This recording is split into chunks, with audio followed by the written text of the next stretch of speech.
বিসমিল্লাহির রহমানির রহিম। সকল প্রশংসা আল্লাহর, সকল ক্ষমতার মালিক আল্লাহ মহান। আসসালামু আলাইকুম আমার প্রাণ প্রিয় সকল আপনজন, কেমন আছেন? আবারও চলে আসলাম। আসলে এখন ডিসেম্বর, জানুয়ারি, ফেব্রুয়ারি, মার্চ, এপ্রিল এগুলি কিন্তু খুব বিয়ের মৌসুম। তো ডিসেম্বর মাস মানেই তো সব দেশে বিদেশে যত আত্মীয় স্বজন আসে, তারপর তাদের বিয়ের জন্য খুব তাড়া থাকে। তো আলহামদুলিল্লাহ বেশ কিছু পাত্রপাত্রী একদম আসতেছে প্রতিদিনই। তো আমি সেজন্য আমি চাই যে এই পাত্র পাত্রী যদি কারো একটু পরে আল্লাহর হুকুমে তাদের সাথে যদি মিলে যায়, তারা হয়তো যোগাযোগ করলে হয়তো বিয়েটা হয়ে যাবে। এটাই আমার মূল উদ্দেশ্য। সেজন্য আবারও আসলাম, রাত হয়ে গেছে। অফিস থেকে সোজা বাসায় এসে আমার এটা হচ্ছে পড়ার রুম।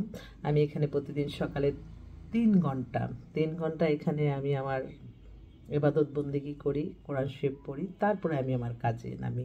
তো এই পড়ার টেবিলেই কিন্তু আমি আপনাদের মাঝে আসি ইউটিউবে। তো অনেক অনেক বিত্তশালী আছে, অনেক গর্জিয়াস বাসা, অনেক কিছু। কিন্তু আমি আসলে আমি কখনো এত শৌখিনতা পছন্দ করি না। আমার আমার মৌলিক চাহিদাগুলি পূরণ করলে আলহামদুলিল্লাহ, এটাই আল্লাহর কাছে হাজার লক্ষ কোটি শুকরিয়া আদায় করি। হ্যাঁ, একটু শখ আছে, যেটা হচ্ছে আমি আমি তো বলি সবসময় যে আমার টিকেটের টাকা হয়ে গেলে আমি আল্লাহ ঘর মক্কা মদিনা যাব। এছাড়া আমার আর কোনো শৌখিনতা নাই। আমি কম্পিটিশন করি কে আমার চেয়ে বেশি ইবাদত বন্দেগী করে, আমি তার সাথে। কে বেশি মানুষের কল্যাণ করে, তার সাথে। আমার কম্পিটিশন কোনো মানুষের সাথে না, কোনো কিচ্ছু না। তো আমি চাই এই যে একটা ফরজ কাজ, এই ফরজ কাজ নিজের না হলো কিন্তু আল্লাহর তরফ থেকে তো একটা ইনশাল্লাহ এটার ফলটা পাওয়া যায়। সেই জন্যই কিন্তু আমি আপনাদের মাঝে আসি প্রতিক্ষণ প্রতিবেলা। তো এই মুহূর্তে আসলে এক ভাই, সে হচ্ছে অস্ট্রেলিয়াতে থাকে, তার এক বন্ধু দুবাই থাকে। সেই বন্ধুর আবার বিয়ে করাইছি, সে তাকে নাম্বার দিছে। তো আল্লাহ তাদের মানে আমি সাথে সাথে লজ্জিত হয়ে যে আল্লাহ যাতে তার হায়াত রিজিক বাড়িয়ে দেয় ওই ভাইটার। তো হ্যাঁ, উনি আমার সাথে এইমাত্র কথা বলল। ছেলের নাম হচ্ছে মোহাম্মদ মোহাম্মদ ওর ডেট অফ বার্থটা একটু দেখি। ডেট অফ বার্থ আমি দেখে দেখে বলি, আমার বোনরা কারা আছে পাত্রী, তারা একটু যোগাযোগ করো। ওর ডেট অফ বার্থ হচ্ছে 88, হাইট হচ্ছে 5 ফিট 10। বাবা, অনেক ভালো। অস্ট্রেলিয়ার সিটিজেন। এবং তার একটা নামমাত্র একটা ডিভোর্স হয়ে গেছিলো। সে ওখানে মাস্টার্স অ্যাকাউন্টিংয়ে করে MBA করছে, MPH করছে, অনেক বড় চাকরি করে। তো ওর একটা আক্ট হয়ে মনে হয় অল্প দিনের বলল যে ডিভোর্স হয়ে গেছে। ঢাকাতে ওদের সেটেল আছে। আর ওদের দেশে বাড়ি, ওরা হচ্ছে কুমিল্লার মানুষ। ফাদারও ছিলেন ইঞ্জিনিয়ার, খুব ভালো ফ্যামিলি। আর ঢাকা বাসাটা কোথায় একটু দেখে নিই, বসুন্ধরাতে বাসা। তো উনি বলছে যে আপা আমি একটু মানে নিজে দেখতে একটু পাতলা টাতলা, তো একটু স্লিম মেয়ে চায়, আর দেখতে মোটামুটি। তবে তার ওই ঘটনাটা বলেই নিতে বলছে, অবিবাহিত হলেও সমস্যা নাই, ডিভোর্স হলেও সমস্যা নাই, বিধবা হলেও সমস্যা নাই। সে মানে এখন অস্ট্রেলিয়াতে আছে, সিডনিতে। আজকে কিন্তু সিডনির আরেকটা পরিবারও পেয়েছি। তো ওর জন্য একটা ভালো মেয়ে খুঁজছে। যদি ডিভোর্স হয় তার কোনো আপত্তি নাই। এবং সে মানে একটু দেখতে তো ভালোই আছে। আচ্ছা, তো বলছে যে আপা আমি সব রেডি, আমি শুধু বিয়ে মোটামুটি কনফার্ম করলে আমি চলে আসবো দেশে। তো আমি বলছি, আচ্ছা ঠিক আছে, আমি অবশ্যই আপনার জন্য পাত্রী খুঁজছি। আলহামদুলিল্লাহ। যাক, এই একটা ভাইয়ের জন্য। উনি আবার কি মেসেজ দিল দেখি। আসসালামু আলাইকুম আপু, আপনি ওনাদের সাথে আগামীকাল কথা বলেন। আজকে ওনাদেরকে একটু জানিয়ে রাখেন, ওনারা যদি কথা বলতে চায় আমি কথা বলবো।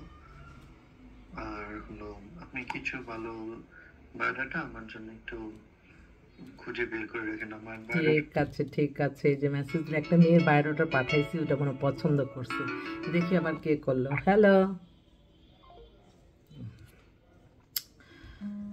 যাক, সকল প্রশংসাই আল্লাহর, আমরা ওসিলা মাত্র। তো এই ছেলেটার জন্য এখন দেখছেন, মনে হয়েছে আমার একটা বোন আছে, তার মেয়েকে, সে হচ্ছে ডাক্তার, তার মেয়েকে দিতে চাই। দেখি আপা অবশ্যই যদি এই আমার ভিডিও দেখে এখনই ফোন করবে যে আপা আমার মেয়ের জন্য দেখেন। যাক, আপাকে এখনই পাঠাই দিচ্ছি।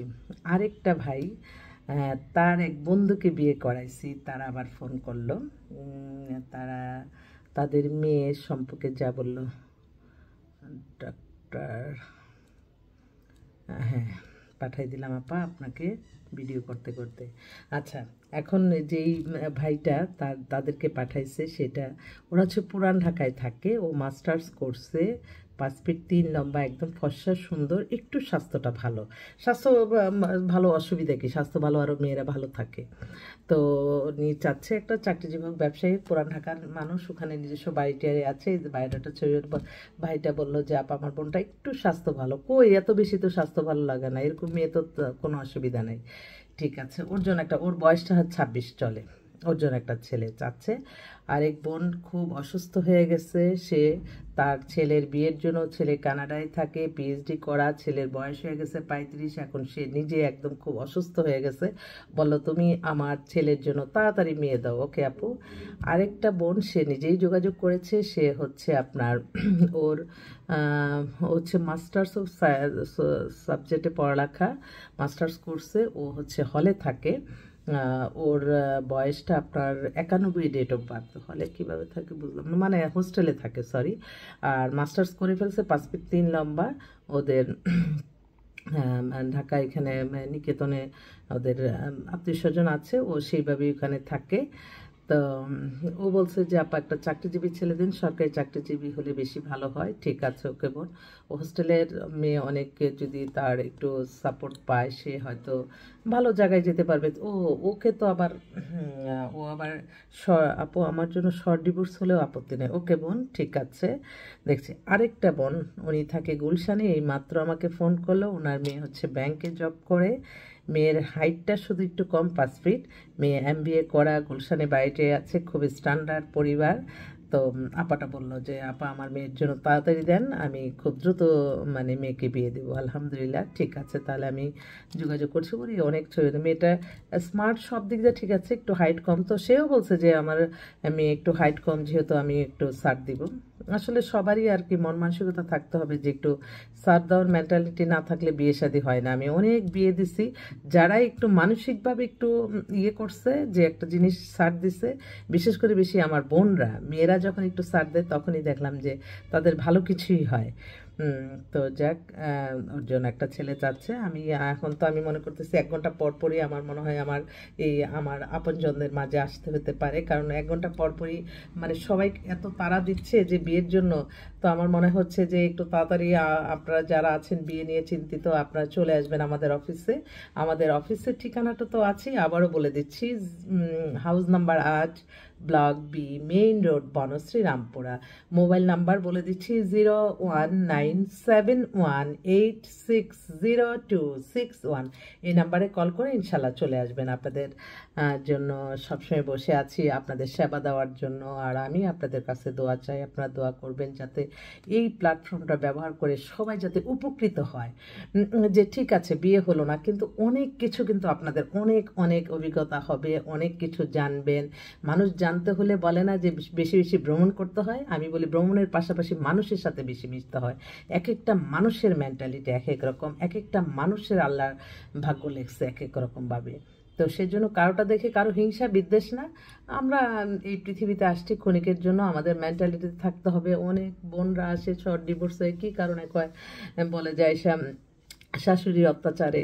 আমি অবাক হয়ে যাই, আমরা নারীরা আরেকটা নারীকে কিভাবে আমরা খারাপ ব্যবহার করব?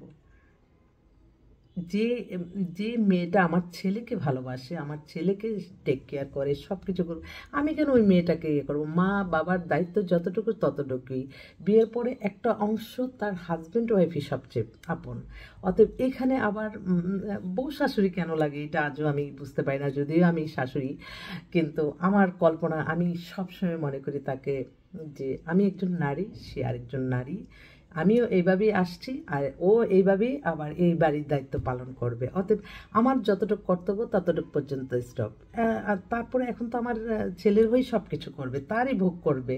আমার জামাই, আমার সম্পদ, আমার ছেলে, এই 3টা জিনিস কখনো মাইন্ডে রাখবেন না দয়া করে। আপনারা মনে করবেন বিয়ে করালে তার একটা ওয়াইফই হচ্ছে সবচেয়ে মেন, তার ওয়াইফের কাজ ওয়াইফ করবে, মা কিন্তু আবার ওয়াইফের কাজ করতে পারবে। তাই মেন্টালিটি থাকতে হবে, ছেলেকে যে মেয়েটা ভালো রাখবে আমি তাকেই আদর করব। আমি এটা সেটাই করি।